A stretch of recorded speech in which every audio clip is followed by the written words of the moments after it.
Ish drejtori i klinikës së neurologjisë Igor Kuzmanovski, i cili u shkarkua pas publikimit të pamjeve ku ai shihej duke përdorur substanca narkotike. Kryeministri Mickoski tha se ka qenë moment të dobësie e ish drejtorit. Megjithatë, sipas tij, Kuzmanovski ka biografi të rrallë në Ballkan. I pyetur nëse do të kërkojë përgjegjësi nga ministri i shëndetësisë për emërimin e tij në krye të një klinike pa licencë aktive, Mickoski tha se kanë bërë atë që u takon, duke shkarkuar nga funksioni.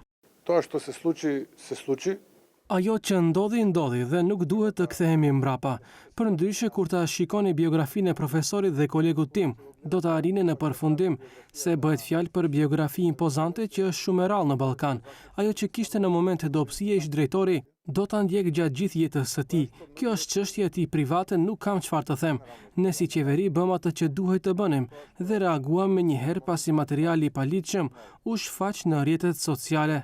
Ish drejtori i klinikës së neurologjisë Igor Kuzmanovski ka ushtruar detyrën për 7 muaj pa licencë aktive, ndërsa në muaj gusht është emëruar si drejtori i kësaj klinike pa licencë. Nga udhëtimi i mjekëve bën të ditur se licenca e tij ka pasur vlefshmëri deri më 15 mars të këtij viti, ndërsa të njëjtën, pas publikimit të videos në rrjetet sociale duke përdorur lëndë narkotike, nuk mund t'ia marrin, pasi ai nuk ka pasur një licencë të vlefshme në fuqi.